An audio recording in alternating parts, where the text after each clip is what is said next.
also. The sock.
Hello everyone and welcome to another episode of the Archery Show. I'm Chris and I'm here with Dieneman, usually behind the camera but this time in front of it, and our guests today are Olympians Ryan Tyack and both Olympic medalists Brady Ellison. Welcome to the show guys, thanks for joining us. Thank you. No worries. We're going to talk first of all about the event here in Berlin. It is the fourth stage of the Archery World Cup and the last chance for archers to qualify for the World Cup final in Samsun. These guys are both still alive in the competition. How's it gone for you this morning, Ryan? It's been pretty good. I mean, I haven't shot my best, but I'm still alive, so that's the main thing. And the weather's been a bit tricky. And Brady? Yeah, I mean, pretty much the same thing. It's been a little bit rough, but we're still playing. Still get to go shooting individuals tomorrow and still have a chance at that final, which is seemingly hard to get into this year. And why do you think it's hard to get into this year? Is it because of the change in rules or what's the situation? I think the perception is a lot different. You know, I think that everyone thinks it's a lot harder to get into because you only have 3 spots on points, and then, you know, someone can go to one event, win it, not show up, and be 10th or 11th, 15th in World Cup points, but still make the final. So I think just the perception this year is it's a lot harder to make because you're only fighting for 3 spots instead of 7. Yeah, realistically, in the points, all those people are still in the top 8 anyway, so the actual qualification doesn't seem to have changed at all, but in people's minds... I mean, it like, look at Stefan. You know, he won the first one. If he doesn't do well here, would he make the World Cup final? We'll find out. You just have to see. Yeah. But, you know, I think like you said, it's just perception. You know, it's still going to be pretty much the same people on points no matter what. It's just the wind seemed to take away spots where everyone seems to, think that they could get in it with a good finish. Whereas here, it's like everyone is like, oh, now there's only 7 spots, now there's 6 spots, now there's only 5 spots left. So I think just the perception makes it a little bit different. Okay, and Ryan, we saw Mete Gazoz lead the recurve men's yesterday. He's been shooting really well recently, and the kind of top end of the field wasn't consistent with what we might have expected. Why do you think that was here in Berlin? I think a lot of these people, they don't practice in the wind as much, and the weather was quite tricky. So the flag may have been moving, but there was no wind, or there was wind and the flags weren't moving. Today I saw both socks going the opposite way. Always fun.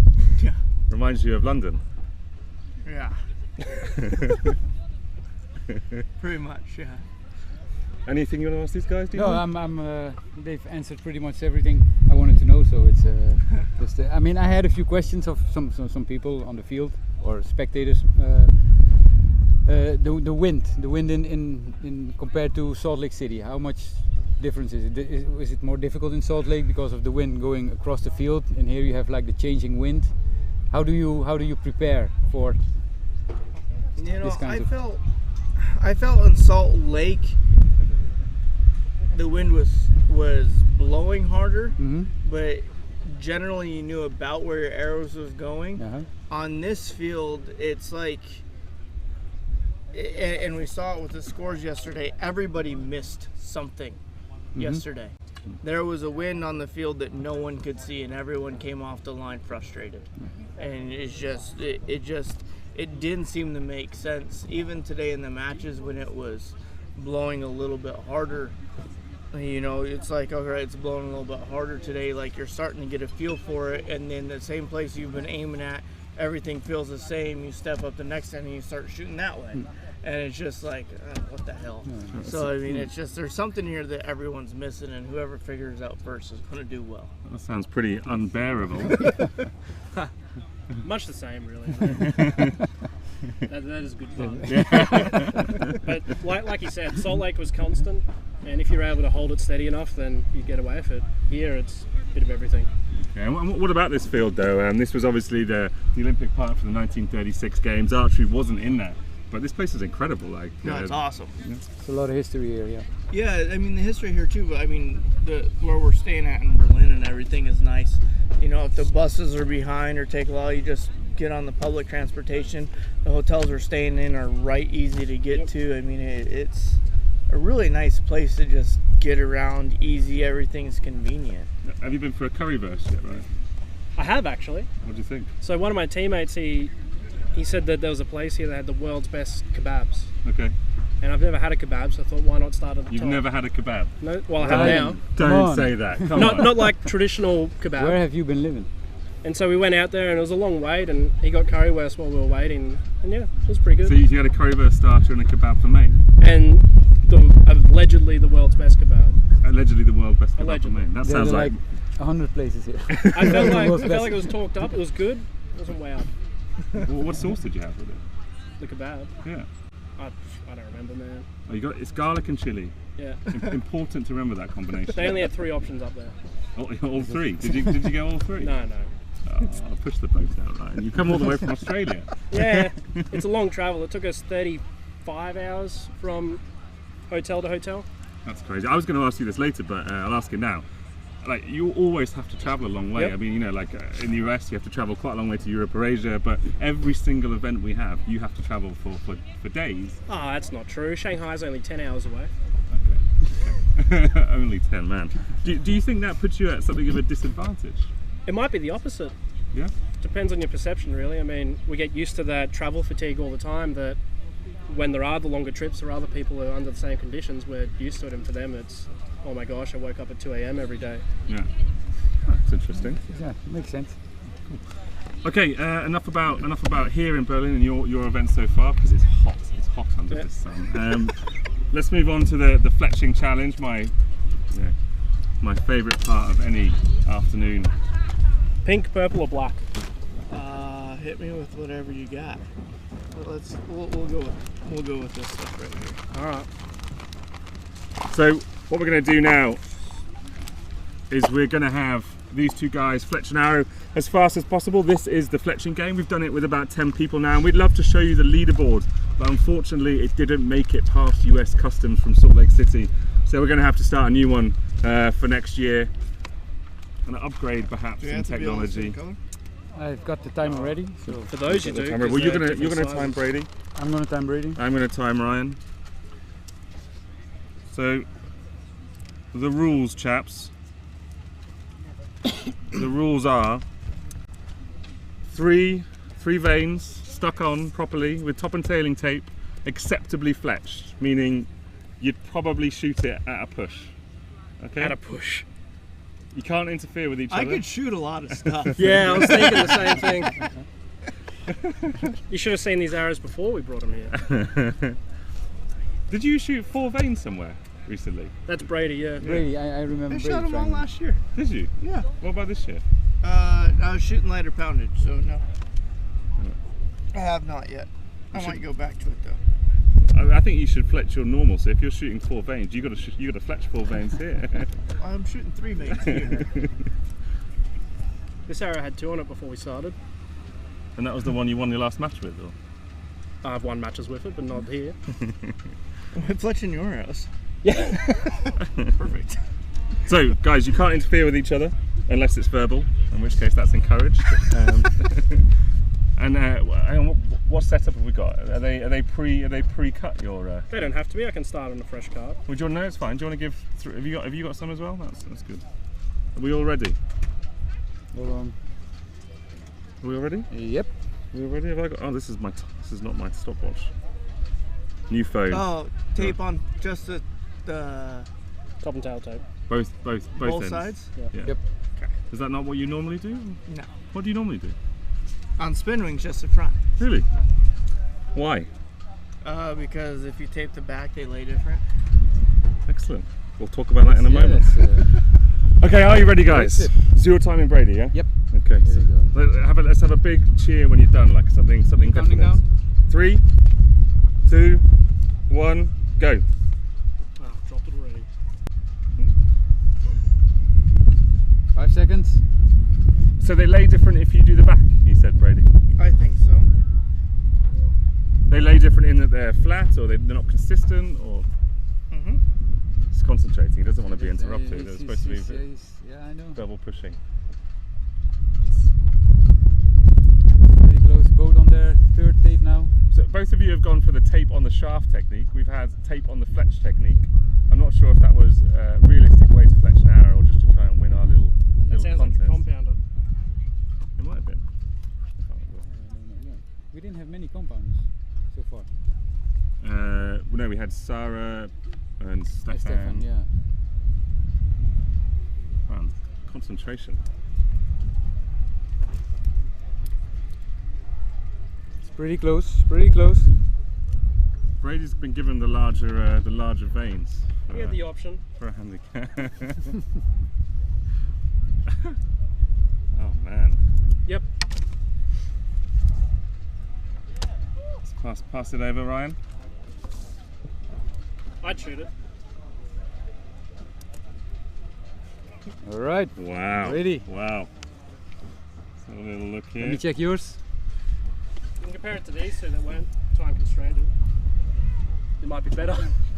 It is actually better than those, yeah. I'm gonna double check. They're both pretty good. Excellent. Yeah. Pretty good. You want to look at? Would you shoot that one? That's better than some of the ones I got on the field. The accurate both predicts. Oh, I wanted tape stuck to your forehead. This is not the aim of this game. There's one I did without time. Just do them as quick as possible. Yeah.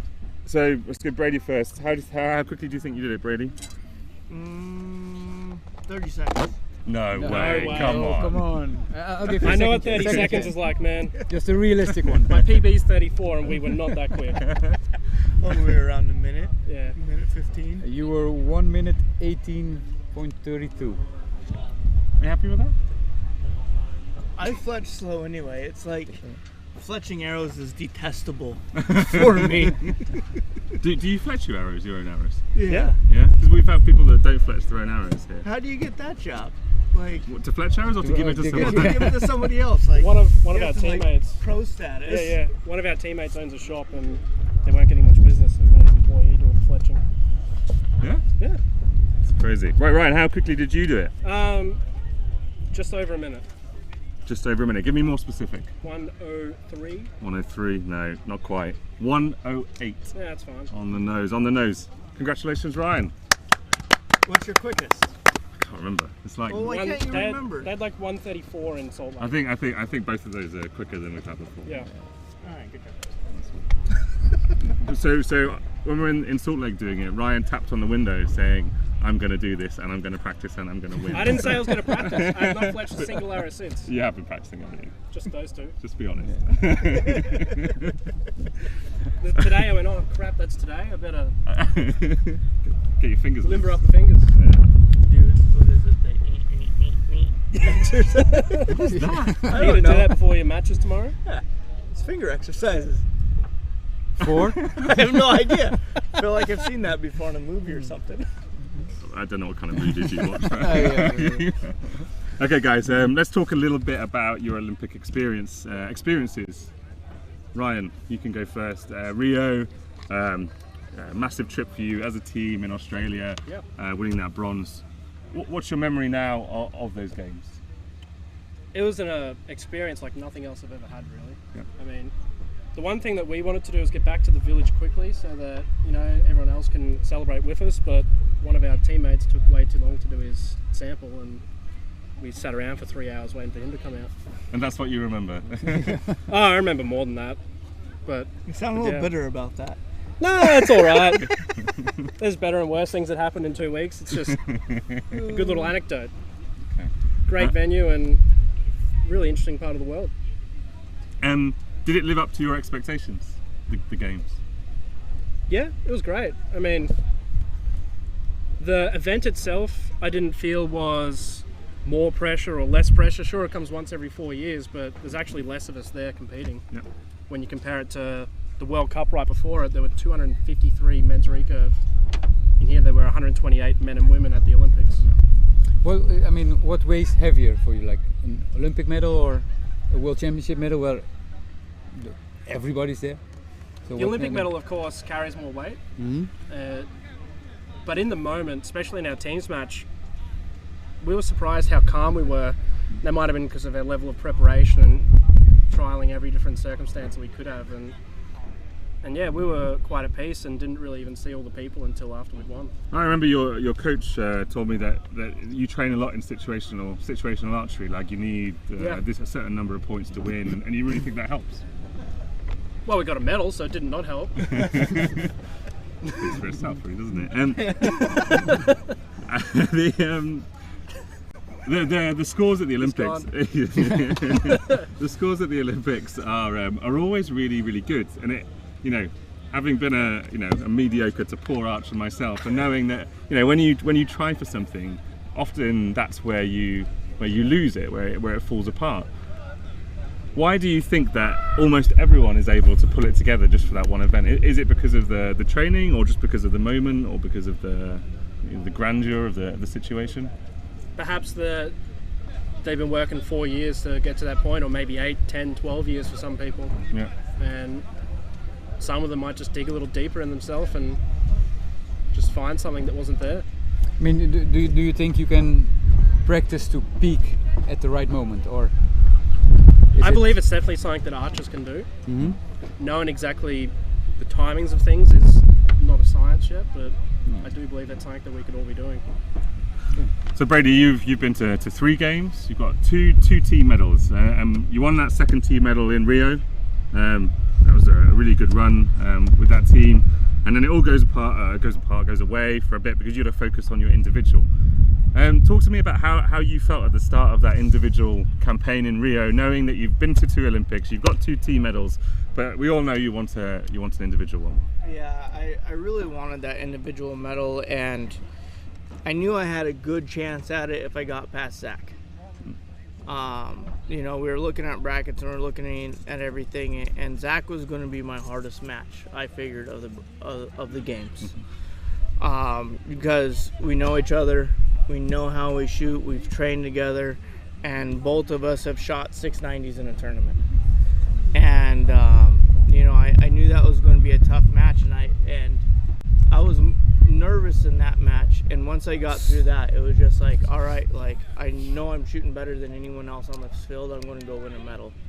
And I was able just to continue to shoot well through all the matches. And then the only shot I would take back was that shoot-off arrow. It was just a bad shot. I knew it was going to be bad, and didn't have time to let it down or anything, and just get beat on that. And then to go from losing that and be absolutely pissed off to literally just getting right back in line and going out into my bronze medal match. Like, my first 2 sets were horrible. I wasn't even in that bronze medal match. I was so pissed off about the match before, and after that 6th arrow, I came off the line and I looked at Coach Lee and I was like, I need to get my head in this match right now or else I won't win a medal.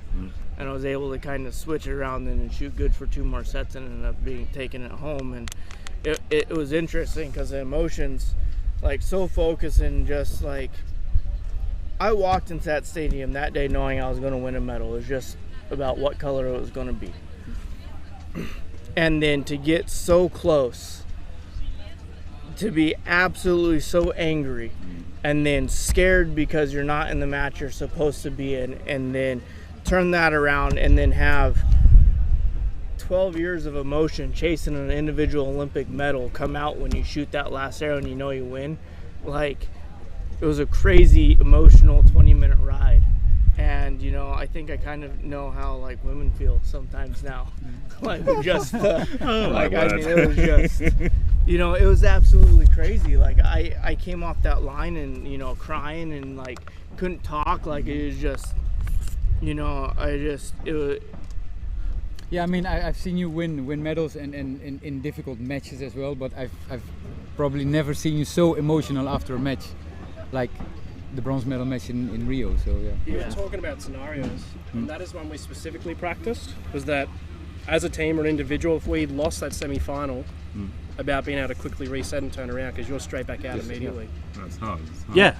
So hearing Brady talk about it made me think that obviously our situational training worked because that was something that we were prepared for and ready to do. And when you're standing on that Olympic podium, I can't imagine what's going through your head, because I think I cry at bloody everything. Armageddon, the movie, my tears are flowing like nothing else. If I'm in a plane, like even Frozen, Jesus. So I think my lower lip would be blubbing. I think I'd be all over the place. So what is there in your head when you're standing on that podium? I was laughing because I accidentally broke the little ornament they gave you immediately. Gave it to my hand and it snapped in half. Don't give a good present on Australia. Yeah, I think it was hard in London when I won the first one. Like, we were all up there trying not to tear up when they were putting the medals around there. And then in this one, the team rounds weren't so bad, but that individual medal still, like, walking out there, and the whole entire process of that, like, the whole entire time for me was just like, hold it together, you just won a bronze, you didn't win a gold, like, you don't need to cry, like, just hold it together, and still the whole entire time it's just, as an archer, like, you try to suppress your emotions, like, you try not to get angry on the field, you try not to get happy, like, you just try to stay even and work through everything, and you do that for years, and then, like, it all just comes out and you can't control it at that thing, and you're just like, keep it together. Millions of people are watching you. Maybe not millions, but a few are.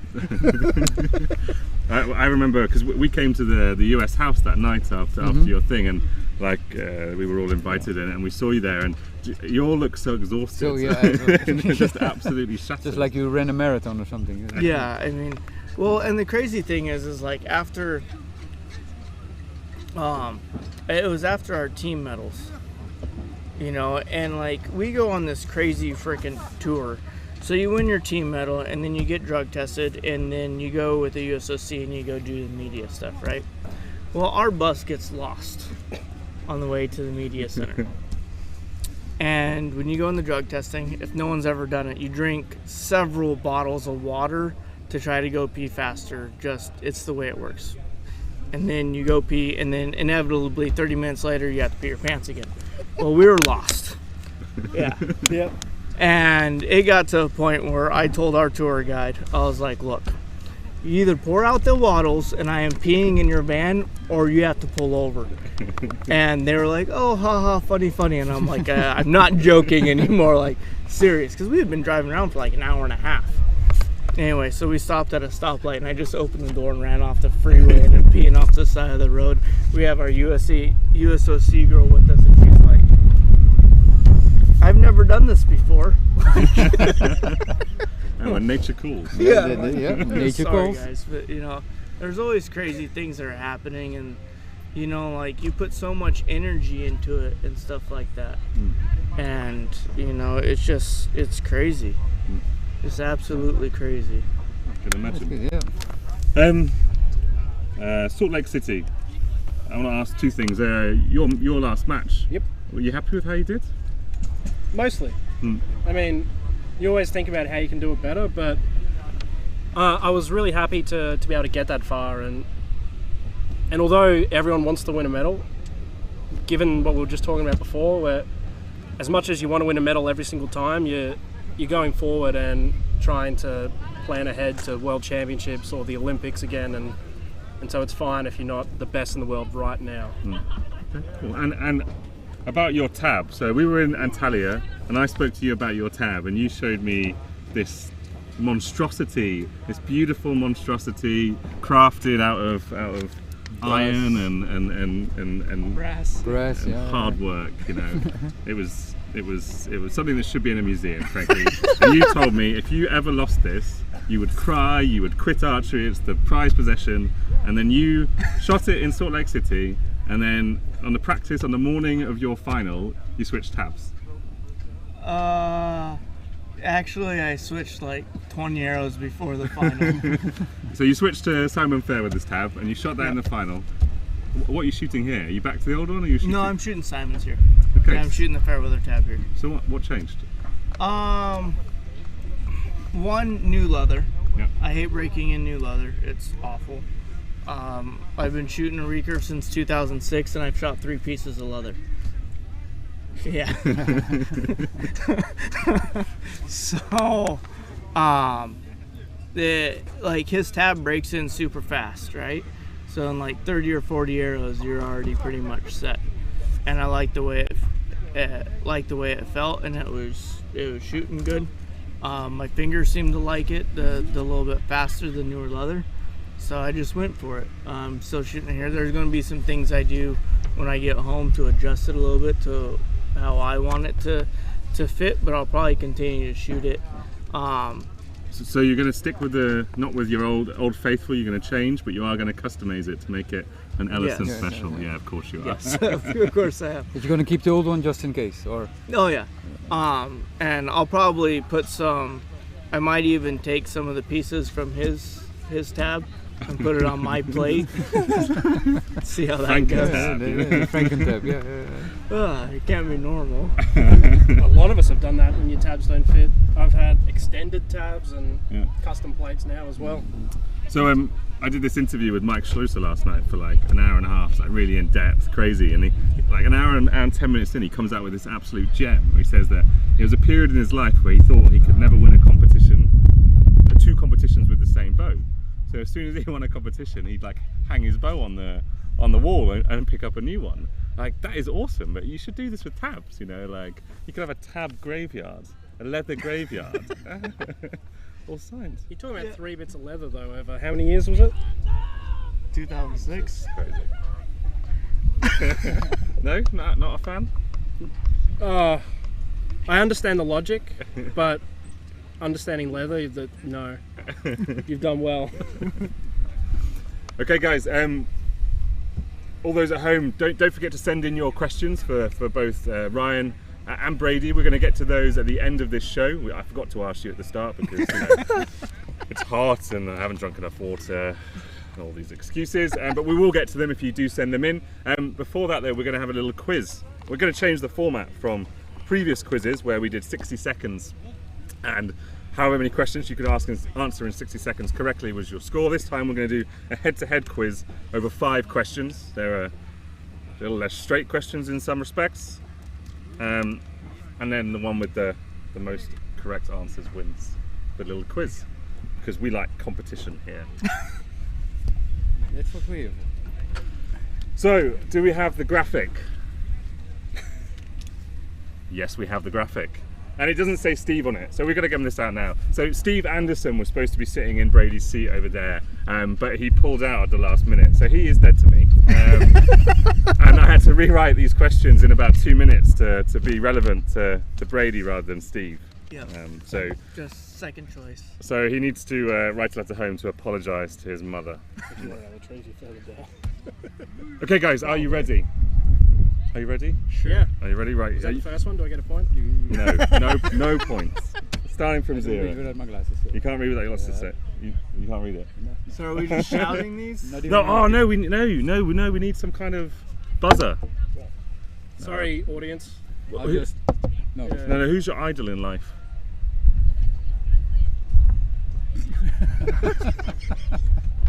Brady, who's your idol? Your favourite archer that's not yourself, and don't say your I was wife. going to say, I could say Brady, you could say Ryan, and then they have to Too confusing.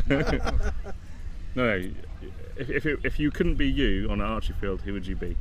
I'll take Dave. Why not? Dave Yep. Barnes, right? He's relevant at the moment. this week. I'll yell Butch. Butch. Ooh, Okay, come on. Dave or Butch, and then the first one to yell out that gets to answer the question first. Are we ready? Kind of feels weird that we're screaming men's names. Should have thought of it that first. Are we ready? Yep. Yeah. He's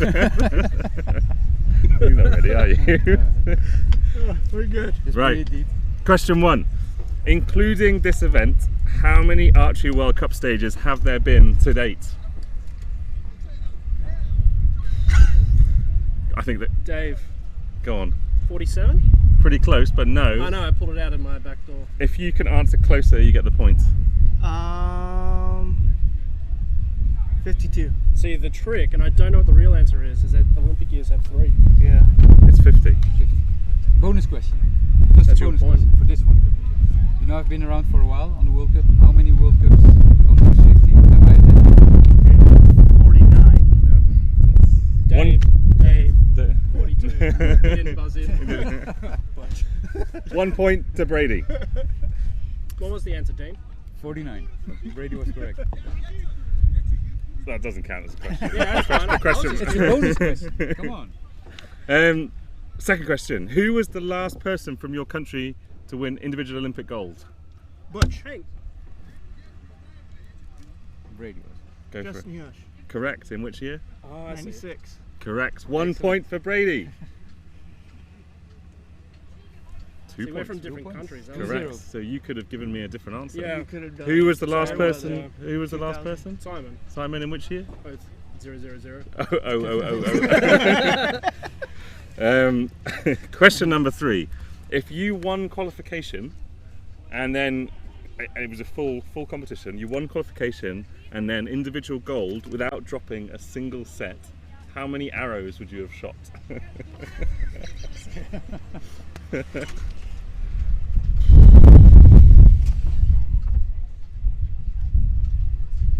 Yep, Dave. Close. I'll give it to you first, Ryan. 147. Correct. Well done. Well done. 1 point for Ryan. It's comeback. Don't call it a comeback. Don't call it a comeback. Question number 4. In which city will the next World Archery Outdoor Championships be held? Dave. Go on. I just realised I don't know the actual city. I know it's in the Netherlands. That's almost Amsterdam. automatic. Amsterdam. -1. No, incorrect. There you go. Go on. I'm in the same boat. Said Netherlands. I don't know another city in Netherlands besides Amsterdam. Papendal. Do you want to say, Dean, since you're... It's in Den Bosch. And The official name is 's-Hertogenbosch.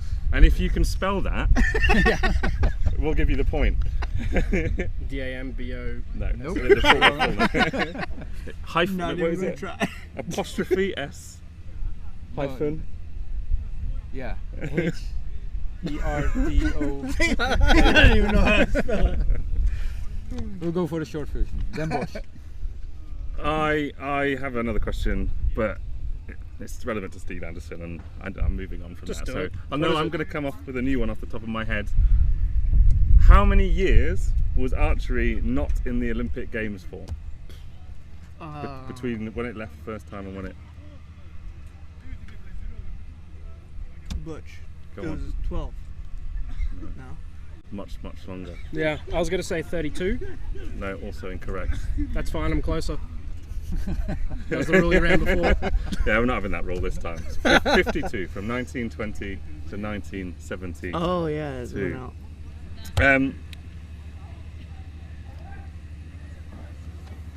I want to ask the last question. It's a tie-break question. Not really. 1 point to Ryan. 2-2. We're going to the tiebreaker. How many archers turned up to compete here in Berlin in total? And no buzzing. You can just give me your answer, and this will decide the winner. 286. 286. So you're either going to go higher or lower than that. That's the choice you've got to make. 287. The answer is 381. Brady, winner of the quiz today. Congratulations, Brady. I watched The Price is Right. No prizes here, unfortunately. Thank you very much, guys. Right, do we have any questions from the world out there? My lovely assistant in the back is gonna send me some through on this technological marvel. Stuart Anderson is sending some support from Australia. Sudhakar Paswan is saying Brady, Dean, lots of love. And I've got some questions, guys. This one will go to Ryan. If you had to give anyone some competition advice, first competition, what should they focus on if they want to succeed? First competition. Don't worry about it. Yeah? Don't stress. Very Australian attitude. Yep. No worries, mate. Spot on. Spot on, Bevan. Yeah? Excellent. Another question here from James. That's the saying. That's the saying. What does it mean? Oh, just correct. Spot on. Why Bevan? Yeah, good question. That I can't answer. Can you do an American accent? No. Go on. No, go on, he says. Yeah. It's like when I asked for a quote from you guys, you say I don't want to give one. I don't care. Come on, quote me. Hang on. Let me think about it. Can Brady do an Australian one while I'm trying to remember a line of the person I'm trying to quote? I think we should find out. Not even close. No? Good day, mate. Go on. Yeah. Good day, mate. That's not bad. Folk news. I can't do the accent, so I just figured I'd imitate Trump. Trump. You know, everything's fake. Oh my word. I need a moment. James is asking, you shoot both recurve and compound. He can't comprehend how you're swapping between the two. It's just two different styles of archery, right? I mean, it's really not that hard. It's just hard to shoot them both really well, because you have to put an extreme amount of time into each of them. So me switching back and forth right now, I just enjoy shooting the compound, and it's not hard for me to go fling arrows and get them somewhat close. I mean, do you think one can help the other? I do think so. Yeah. I do think shooting everything helps, because you build body awareness. You learn how to shoot and put your body in a certain position for what's needed. Your body and the way you shoot a compound is a lot different position than a recurve is required in a recurve. So being able to go back and forth and adjust and have the body control to do exactly what you want, I think is important. Okay, good answer. Carson Chung, say hello. Oh, you have to wave again. We missed that. Hello. How do you know you have to stop practice and call it a day? Ryan. Your fingers might be hurting, or maybe it's your form's starting to slip and you don't want to practice a bad habit, simply. You agree? Yeah, I agree 100%. I think once your body starts breaking down to a point to where you can't control your shot anymore, then you should back off. Or if you're just struggling so bad on a day that mentally you want to break every piece of your equipment, also probably a day that you should take off.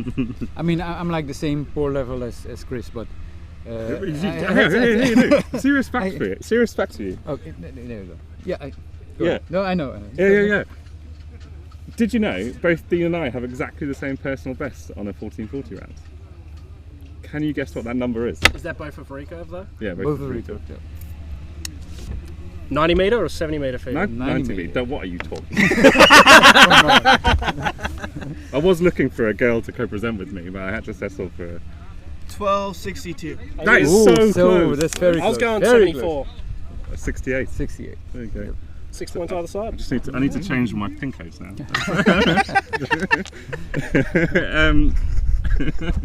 So, Bruno Lopez asks, what other workouts, exercises do you guys do to keep the body ready for archery? We'll bounce back in this direction. Workouts to... I just shoot my bow. If you look at my belly on the line, you can see that I really don't do a lot. Now, I just shoot all the time. I haven't lifted since like 2008, 2009. Cardio and stuff every once in a while, but I mainly just shoot. Ryan? I lift as well. I mean, from a shooting point of view, I feel like I have enough strength to take care of my bow and handle the weather here, but I'm doing it more for myself, and being stronger and fitter is not going to hurt. And for looking good on the beach. Yeah. And so we're actually, some of us are lifting through this week too. So I was in the gym last night. And you think that's an okay thing to do? You don't think it negatively affects? I shoot well in practice, so why not do the same thing here? Excellent. Okay, we'll take two more questions from the world. The world out there. The world out there. Tapani Kalmaru, one of my friends from back home, asks, how easy did Brady find it going from Pro Series compound, shooting fields, you were in Luxembourg at the weekends, to target recurve in the space of a couple of hours? It wasn't that hard. I think after a Pro Series event, everything's pretty easy. Mm-hmm. So, because I learned how to shoot with the compound, and then I've been shooting a recurve now for 12 years. Like, the switch back and forth is really easy. It's like two different homes, right? It's like your summer home and your winter home. It's just both of them are comfortable, both of them are fun, and you have the one you prefer, and then you have the one that you stay at all the time. It's kind of that is a beautiful analogy. Physically, the least stressful. Compound. Compound is I feel physically less demanding. Mm-hmm. A whole different muscle set though. Like I'll get tired when I haven't shot compound for a while after 150 arrows. Like there's muscles in my shoulders and stuff that I don't use with the recurve that I'm just like, okay, I'm done. Like I'm tired. They are completely different muscle sets and forms. But I think you should shoot barebow at the 3D Worlds. I think you should, commit. Then you got to beat the guy that won the medal. Yeah. Oh, yeah, he's good. Yeah. So then he's got to step up. Yeah. What else have you got to achieve? Come on. A lot. Yeah. There's a cricket pitch here. You could try that. I still have to win an indoor worlds, which I have to get on that since we may not have very many more of those. Correct. I need to win my outdoor worlds, which hopefully next year I can do along with everyone else that wants to win that. And then my Olympic gold, which everyone wants to win one of those too. So. But after all that, yeah. 3D Worlds is a barebow. Commit right now. Come on. Probably not. Maybe World Field one day. Yeah. Maybe. With a barebow. Yeah. Yeah. Another 20 or 40 years. You heard it here first.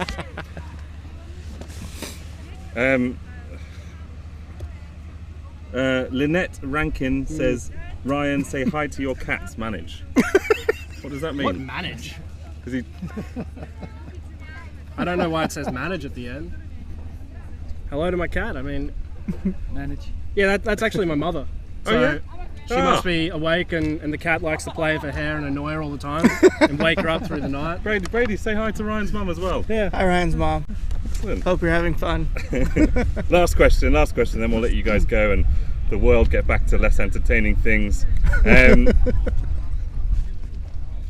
We'll do different questions to each of you. Elizabeth Morrow asks, Ryan, how do you prepare for weather conditions you don't actually get? Like very hot days, very cold days, rainy days, windy days, days with snow. Well, we're lucky in Australia that we do get really hot days. So you hear Chris complaining about how warm it is. This is like spring for us. It's quite nice. Windy days, some of our more open fields down in Sydney and Brisbane, they get quite a bit of wind. We're lucky there. Snow. Yankton was the first time I've seen real snow and got to actually go in it. That is so cool. I did see it in France when we had the indoor events there, but Yankton was the first time like I actually threw a proper snowball. And, No way. Yep, a lot of that stuff. Made a snow angel. Were you like a kid in Christmas? Yeah, it was So fascinating. I mean, by the time we went from the hotel to the competition venue, like our hands were cold just mainly because we were playing with snow, not because of anything else. I mean, that wasn't just cold. It that was- was Yankton this Yeah, year yeah. was really cold. Half our team didn't get to leave because their plane froze solid on the way out. We had a 2-hour delay because they were spraying that yellow stuff all while you were inside. We had that, but the next day it was minus 20 and like the rudder couldn't move kind of thing. It's terrifying. Did you answer that question? Yeah, I said that we do get to experience a lot of things, but How do you prepare was the question for things that you don't get. all right, things you don't get. If you don't get any rain, get someone to spray a hose on you when you shoot. Don't get any wind, get a big fan. Yeah? Don't get any snow, not sure. Ice cubes down the boxes. Go visit your extended family over in England or something. Do you think you talked about situational training there? Do you Yeah. think it's important to push the boat out and try and imagine these situations that you're not gonna come up with unless you travel abroad? I do think that if you expect you might experience some of these things, either be prepared or have some kind of strategy to how to deal with it. Otherwise, get out and experience it firsthand if you can. Like we've had the wind here is bad, but do you remember World Championships 2013? Bay like Turkey. Awful. In our team match, we actually shot against each other in teams. I was so happy that I only had one arrow outside the red. Yeah. Rough. Yeah. Yep. Yeah. Okay, last question. I'm choosing from a list and I'm working out which ones I've asked already. Jasny Isa asking, Brady, in a week, how many days do you take a rest, or do you practice every single day? Oh, that's a good question. So off season, when we don't have a tournament every other weekend or every weekend, I like to shoot 6 days a week, but one of those days will be a half day. 2 of them are a half day and then 1 day's off. So it's like 5 full days of training. During the top competition schedule, like where we are right here, the days off are travel days. I mean, it's all we get in the middle of these seasons, and it's just tournament. You have 2 days at home. You have to figure stuff out. You get on a plane. You go to the next one. When you are on the road for 220, 240 days a year, there's not a whole lot of days that you could take off. So you train every chance that you get, and you rest when you're on a plane. Like how many miles you guys get? How many what? Air miles. Air miles. I think I go 180 to 220,000 miles a year. Yeah. 2015, I counted. 2 weeks of the year was sitting on an airplane seat. Not in the airport or on a bus, on the airplane seat. 2 weeks of that year. It's a long time, but you guys must love it. Like, you know, deep Yeah. down, you love it. Yeah. It's such a different reaction. But you love it when you get off the plane and you get there. Yes. Yeah. Yeah. Yeah, not the travel. No. What's your favourite place you've been? They're all good in different ways. Like here's a great venue, but at the same time, I don't want a political answer. I want I don't your have favourite one. place you've ever been. Croatia. Croatia for the field. No. You mean where they had the Porridge. outdoor World Cup? Porridge, yep. Why? I don't know. I just loved that World Cup. It was like the best one. It was quiet. Yeah. No one was like, you were just kind of off in your own little place. Wasn't anyone trying to get you to do podcasts or anything Yeah. like that? What a podcast. It might have been because you weren't working yet. No, I don't know. I just really liked that venue. It was quiet. You could walk to the field. We didn't have crazy like training rules or anything. Like the practice field was open sun up till sundown. Yep. You know, like it was nice. I won my first World Cup there. My first World And Cup. you won your first World Cup there. He just slides that out at the end. What were you going to say, Ryan? My first World Cup was Croatia when he won his first World Cup. Okay. How old are you? What year was that? 2011. Was it that recent or 2009? 2010? It was like Commonwealth Games lead No, it up. might have been 2010. Yeah, yeah. So I would have been I don't know, 19. it's all a giant blur of. Yeah. How, Oh, it's been 50, so it's 50 World Cup stages. How many do you think you've been to? Both of you. I think I've been Half almost, as many as him. That's I my think- guess. I think I've been to almost all of them since 2007. So you probably missed a few. Four. I've probably been to 45. It's crazy. that's I got a card. What card? Your little awesome cards. The top trump. You haven't got them. no, that's what I said. It says it on my card. How many I've been to? How many international matches? No, but that includes World Championships, and it's 56. All right, so yeah, about 45. Yeah, that's probably including World Cup finals. World Cup finals and stuff. So yeah, minus 7 World Cup finals. Okay. All right, guys. Thank you so much for joining us. I'll let you go. Thank you guys. Thank you very much. Kept it again.